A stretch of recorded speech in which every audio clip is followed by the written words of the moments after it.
kepala desa di seluruh Indonesia hari ini bisa bernafas lega. 10 perwakilan desa beserta Ketua DPP Abdesi diterima langsung oleh Kementerian Sekretaris Negara yang diwakilkan oleh Wakil Menteri Sekretaris Negara, Juri Ardiantoro.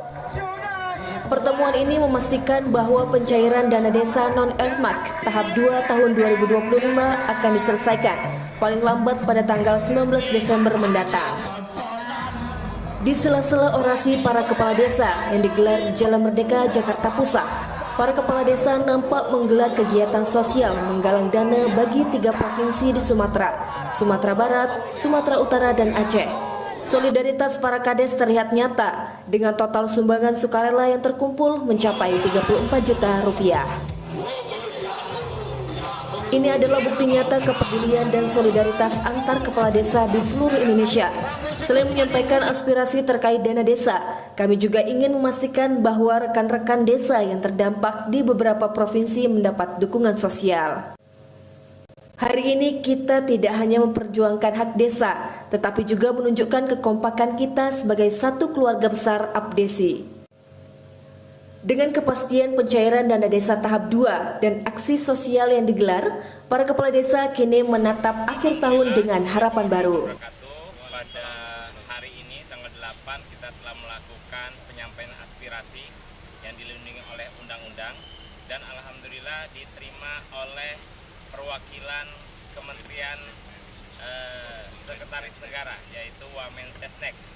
Dan kesimpulan dari kami menyampaikan aspirasi keluhan desa mewakili Kades se-Indonesia akan dicatat dan akan disampaikan oleh Bapak Presiden bahwasannya dampak dari PMK 81 2025 itu sangat luar biasa berdampak di aparatur desa se-Indonesia yang belum tersalurkan dana desa tahap 2 non-ERMAK dan akan mendorong sampai di tanggal 19 Desember akan ditargetkan disalurkan dana desa tahap kedua non-ERMAK. Tetapi kami kepala desa ataupun Abdesi yang diwakili tadi Ketua Umum dari Abdesi Kemendagri Bapak Surtawijaya beserta 10 desa perwakilan akan menunggu sampai di tanggal 12 ataupun 13 Desember. Apabila tidak ada kepastian dari dana desa tahap kedua non-ERMAK, kemungkinan besar tanggal 14 Desember pada berketepatan di Hari Desa kita akan menyampaikan aspirasi yang lebih besar lagi. Tetapi harapan kami sebelum tanggal 12 ataupun 13 sudah ada kejelasan dan sudah mulai diturunkan ataupun direalisasikan transfer dana desa tahap kedua non-ERMAK ke desa-desa yang belum tersalurkan. Mungkin demikian, mohon doanya supaya semua langkah ini kebaikan untuk aparatur desa se-Indonesia.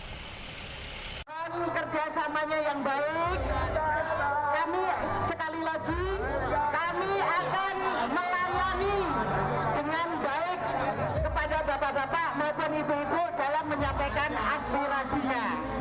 Demikian, terima kasih. Wassalamualaikum warahmatullahi wabarakatuh. Selamat pagi. 8 Desember 2025 dari Jakarta, Infodesa News, Ronald Pengabean melaporkan.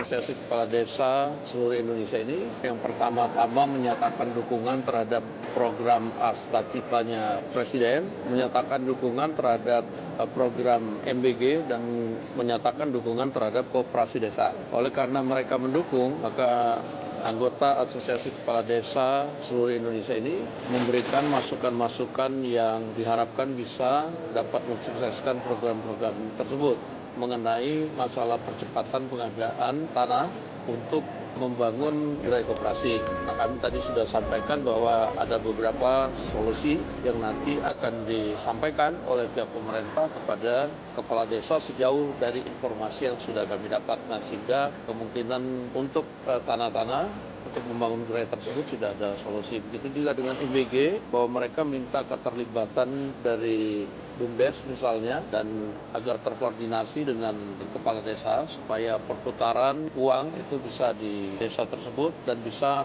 menimbulkan efek pendapatan dan kenaikan ekonomi. Nah, itu juga kami akan juga sampaikan. Begitu kira-kira.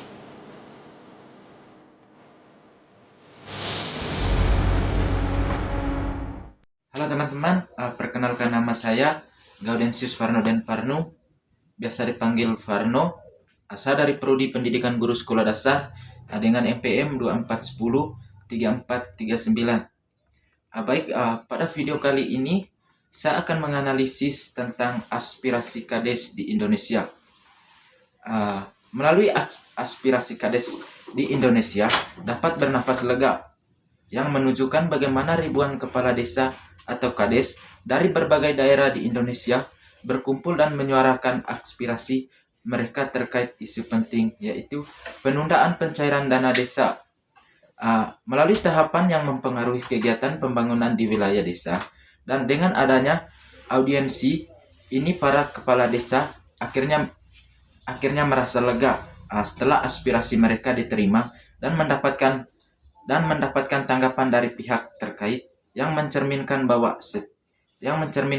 sistem aspirasi publik dan komunikasi antara masyarakat, atau dalam hal ini perwakilan desa dengan pemerintahan pusat, sangat penting dalam menyelesaikan masalah bersama serta memperlihatkan fungsi norma sosial dan politik dalam kehidupan berbangsa, yang dimana norma keterbukaan, partisipasi, dan saling menghormati pendapat dijalankan oleh para tokoh masyarakat untuk mencapai penyelesaian masyarakat serta memperkuat pemahaman tentang pentingnya peran serta warga negara dalam proses demokrasi. Kasus ini dapat dianalisis menurut teori-teori PKN seperti teori partisipasi politik yang menjalankan bagaimana masyarakat ikut berperan dalam proses kebijakan publik. Teori norma sosial yang menjabarkan aturan tak tertulis dan mempengaruhi tingkah laku para kepala desa dalam menjaga ketertiban dalam menyampaikan aspirasi. Teori komunikasi publik yang menekankan pentingnya dialog antara pemerintah dan warga. Teori hak dan kewajiban warga negara yang menunjukkan bahwa warga, termasuk kepala desa, memiliki hak untuk menyampaikan pendapatnya demi kesejahteraan bersama. Video kali ini dapat dipahami lebih dalam jika dikaitkan dengan pendapat para ahli tentang norma kekuasaan dalam partisipasi warga negara. Yang pertama itu menurut Emil Durkheim, norma sosial berfungsi sebagai menjaga keteraturan masyarakat. Hal ini terlihat ketika para kepala desa tetap menyampaikan aspirasi secara tertib dan melalui jalur resmi agar tidak menimbulkan konflik. Sementara itu, Max Weber menjelaskan bahwa kewenangan pemerintah harus bersifat rasional legal, yang artinya keputusan mengenai dana desa harus transparan, memiliki dasar hukum, dan dapat dipertanggungjawabkan, sehingga dialog antara pemerintah dan kepala desa menjadi sangat penting.